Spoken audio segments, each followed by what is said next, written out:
زمین پر جا گرتی۔ وہ کالا بلّا کمبل کے اندر بڑے اطمینان سے بیٹھا ہوا تھا۔ کمبل کے اٹھاتے ہی اس نے زمین پر چھلانگ لگائی اور برتھ کے نیچے چلا گیا۔ راستہ کی چیخیں سن کر برابر کے پارٹیشن سے اکبر نے اوپر کی برتھ سے چھلانگ لگائی اور خواتین والے حصے میں آ گیا۔ کیا ہوا؟ اس نے امی سے پوچھا۔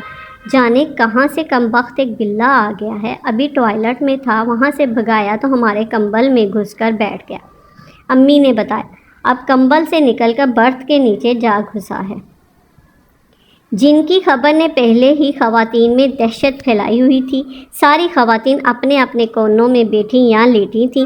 راستہ کی دلدوز چیخوں اور کالے بلے کی آمد نے انہیں اور خوفزدہ کر دیا۔ ساری خواتین نے اپنے آپ کو لحافوں اور کمبلوں میں اچھی طرح چھپا لیا تھا۔ بلے کی خبر پا کر خاندان اور کئی لڑکے بھی اٹھ کر آ گئے۔ اکبر نے برتھ کے نیچے جھانک کر دیکھا، برتھ کے نیچے ہلکا اندھیرا تھا۔ اس ہلکے اندھیرے میں اسے ایک کونے میں بلے کی لال لال آنکھیں دہکتی ہوئی نظر آئیں۔ پھر اس نے گرانے کی آواز سنی۔ اکبر نے قریب پڑی ہوئی اونچی ایڑی کا سینڈل اٹھایا اور جھک کر اس کالے بلے کے دے مار۔ وہ سینڈل سیدھا اس کے سر پر لگا۔ کالا بلّا برتھ کے نیچے سے گراتا ہوا بھاگا اور اب سامنے والی سیٹ کے نیچے گھس گیا۔ کدھر گیا؟ اکبر نے اب دوسرا جوتا ہاتھ میں لے لیا تھا۔ ادھر سیٹ کے نیچے، ایک لڑکے نے بتایا۔ اکبر نے اس مرتبہ جھانک کر دیکھنے کی بجائے اندازے سے جوتا پھینک کر مارا۔ اس کی کالی دم سیٹ سے باہر نکلی ہوئی تھی۔ اس مرتبہ جوتا کالے بلے کے پیٹ پر پڑا۔ وہ وہاں سے پھر گراتا ہوا نکلا اور اس مرتبہ لڑکوں والے حصے میں ایک برتھ کے نیچے چلا گیا۔ بوگی میں بلے کی آمد سے اچھی خاصی کھلبلی مچ گئی تھی۔ وہ بلّا جوتا کھا کر ایک سیٹ سے نکل کر دوسری سیٹ کے نیچے چلا جاتا۔ بوگی میں مسلسل کدھر گیا کی آوازیں گونج رہی تھیں۔ شور سن کر فرقان ماموں اٹھ کر اپنے پارٹیشن سے باہر آئے تو انہوں نے دیکھا کہ باہر گھمسان کا رن پڑا ہوا ہے۔ ہر لڑکے ہاتھ میں ایک جوتا اور نظریں زمین پر تھیں۔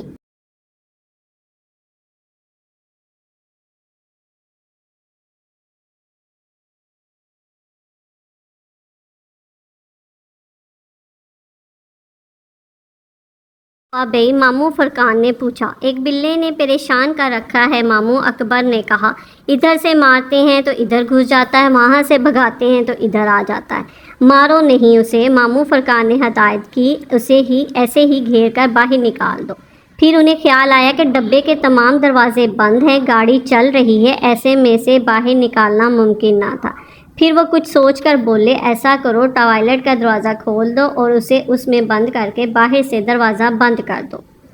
ماموں، فرقان کی یہ تجویز اچھی تھی۔ سارے لڑکے اس کالے بلے کو مارنے پر تلے ہوئے تھے۔ کسی نے اس سے چھٹکارا حاصل کرنے کے بارے میں غور نہ کیا۔ اس سے چھٹکارا ماموں فرقان کی تجویز پر عمل کر کے ہی حاصل کیا جا سکتا تھا۔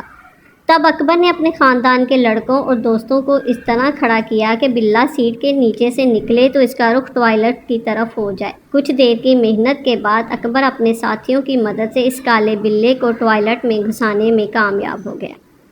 بلے کے ٹوائلٹ میں جاتے ہی اکبر نے اس کا دروازہ بند کر دیا اور باہر سے کنڈی لگا دی۔ اس بوگی میں سارے اپنے ہی لوگ تھے، اس لیے خطرہ نہ تھا کہ کوئی ٹوائلٹ کا دروازہ کھول دے گا۔ بوگی کے تمام لوگوں کو بتا دیا گیا کہ اس ٹوائلٹ میں بلّا بند ہے، لہٰذا دوسرا ٹوائلٹ استعمال کریں۔ لڑکوں کا خیال تھا کہ اگلے اسٹیشن پر گاڑی رکتے ہی اس بلے کو دروازہ کھول کر باہر نکال دیں گے۔ لیکن ہوا یہ کہ کئی اسٹیشن آئے اور چلے گئے، لیکن اس بلے کو ٹوائلٹ سے باہر نکالنے کے لیے کوئی نہ اٹھا۔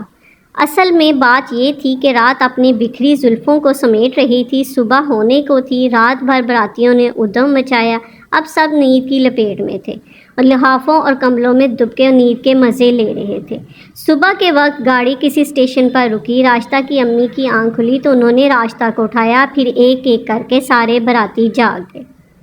اکبر کو فوراً بلے کا خیال آیا۔ وہ اپنی برتھ سے نیچے کودا اور ٹوائلٹ کی طرف چلا اور اس کے ساتھ خاندان کے ایک دو لڑکے بھی ہو گئے۔ ٹوائلٹ کا دروازہ کھولنے سے پہلے اکبر نے بوگی کا دروازہ کھولا تاکہ بلّا ٹوائلٹ سے باہر آئے تو سیدھا دروازے سے پلیٹ فارم پر چلا جائے۔ اکبر نے ٹوائلٹ کا دروازہ کھولا اور اس کا خیال تھا کہ دروازہ کھولتے ہی وہ کالا بلّا فوراً باہر آئے گا، لیکن ایسا نہ ہوا۔ تب اکبر نے ٹوائلٹ میں جھانک کر دیکھا، اندر کوئی نہ تھا، ٹوائلٹ خالی پڑا تھا۔ یار کدھر گیا؟ اکبر نے اپنے چچا زاد بھائی سے مخاطب ہو کر کہا۔ ابھی اس کا چچا زاد بھائی جواب میں کچھ کہنے ہی والا تھا کہ اندر سے گرانے کی آواز آئی۔ وہ کالا بلہ ٹنکی کے اوپر بیٹھا ہوا تھا اور اس نے وہاں سے چھلانگ لگائی اور سیدھا اکبر کے کندھے پر سوار ہو گیا۔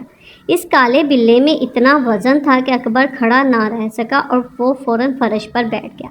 تب بلے نے کھلے دروازے سے چھلانگ لگائی اور پلیٹ فارم پر پہنچ گیا۔ اکبر فوراً اٹھ کر کھڑا ہوا اور اپنے کندھے سہلانے لگا۔ یار یہ کیا چیز تھی؟ اس نے اپنے چچا زاد بھائی کو مخاطب کیا۔ بھائی وہ چیز نہیں، بلہ تھا، بلہ۔ یار اتنا وزنی بلہ؟ جب وہ میرے کندھے پر آیا تو مجھے ایسے محسوس ہوا جیسے 2 من کی بوری میرے کندھے پر لاد دی گئی ہو، اتنا وزن تھا اس میں۔ چچا زاد بھائی کی آنکھیں حیرت سے پھیل گئیں۔ بلہ تھا یا کوئی گدھا تھا؟ اللہ جانے کیا چیز تھی، اتنا وزنی بلہ میں نے کہیں نہیں دیکھا۔ وہ گیا کدھر؟ اس کے چچا زاد بھائی نے دروازے سے باہر جھانکا لیکن دور تک اسے بلے نام کی کوئی چیز نہ دکھائی دی۔ چل یار فرقان ماموں کو چل کر بتاتے ہیں، اکبر نے کہا اور پھر وہ بوگی کا دروازہ بند کر کے فرقان ماموں کے پارٹیشن کی طرف چلے۔ فرقان ماموں جو کھڑکی سے باہر گزرتے پلیٹ فارم کو دیکھ رہے تھے، اکبر کی آواز سن کر انہوں نے اپنا رخ ادھر پھیرا اور بولے، ہاں بھئی اکبر، بلے کو آزاد کر دیا۔ ماموں مجھے تو ڈر لگ رہا ہے۔ وہ بلہ جانے کیا چیز تھی؟ اکبر کے لہجے میں خوف تھا۔ کیا ہوا ماموں؟ فرقان نے اس کی آنکھوں میں جھانکتے ہوئے پوچھا۔ ماموں اس بلے کی جسامت تو کسی کتے سے کم نہ تھی، لیکن اس کا وزن بھی کسی گدھے کے برابر تھا۔ ماموں میرے کندھے اب تک دکھ رہے ہیں۔ یہ کہہ کر اکبر نے ساری تفصیل بتا دی۔ اچھا، فرقان ماموں نے یہ سن کر گہرا سانس لیا اور پھر بولے، ذرا ادھر آؤ۔ اکبر ان کے قریب چلا گیا۔ فرقان ماموں نے اس کے کندھے کو سونگھ کر دیکھا، پھر اس کی قمیض ہٹا کر کندھے دیکھا۔ اس کے کندھے پر گردن کے نیچے ایک ہلکا سا خراش کا نشان تھا، جیسے وہاں اس بلے کا ناخن لگا ہو۔ کھال چھل گئی تھی اور خون کی ایک باریک لکیر بن گئی تھی۔ اکبر تمہیں ایسے ہی وہم ہو رہا ہے، ایک بلے میں بھلا اتنا وزن کیسے ہو سکتا ہے؟ اصل میں وہ تمہارے اوپر کودا اس انداز میں ہوگا کہ تم توازن برقرار نہ رکھ سکے۔ فرقان ماموں نے اسے سمجھانے کی کوشش کی، لیکن خود ان کے چہرے پر فکر کی لکیر گہری ہوتی جا رہی تھی۔ وہ نہیں چاہتے تھے کہ اکبر جس کی شادی ہونے جا رہی تھی کسی ڈر خوف میں مبتلا ہو جائے۔ اب وہ اچھی طرح سمجھ گئے تھے کہ وہ بلہ کیا شے تھی۔ وہ دل ہی دل میں اللہ کا شکر ادا کر رہے تھے کہ وہ بغیر کوئی نقصان پہنچائے اس بوگی سے چلا گیا، جبکہ ان لڑکوں نے اس کی جوتوں سے خوب پٹائی بھی کی تھی، اسے ایک جگہ چین سے نہ بیٹھنے دیا تھا۔ فرقان ماموں بڑے جہاندیدہ آدمی تھے، 60-62 سال کے ہوں گے، لیکن دیکھنے میں 50 زیادہ کے نہ لگتے تھے۔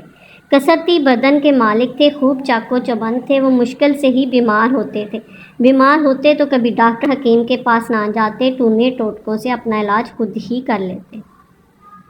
فرقان ماموں جگت ماموں تھے، کیا چھوٹا کیا بڑا سب انہیں ماموں کہتے تھے۔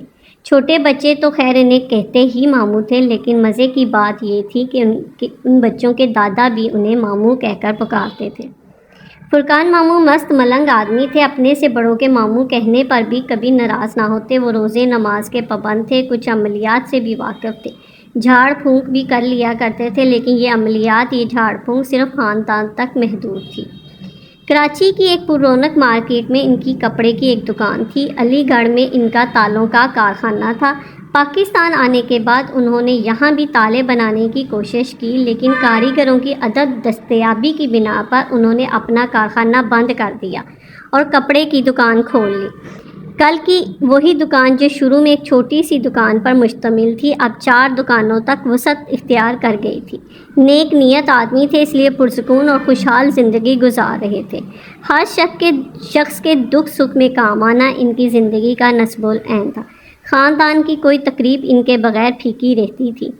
وہ باغ و بہار طبیعت کے مالک تھے، بچوں میں بچے بن جاتے، بڑوں میں بڑے ہو جاتے۔ قصے کہانیاں انہیں بہت یاد تھی، جنوں سے انہیں بچپن سے دلچسپی تھی۔ علی گڑھ میں جس گھر میں ان کا بچپن گزرا اور جوانی گزری تھی، اس گھر میں بھی اثر تھا۔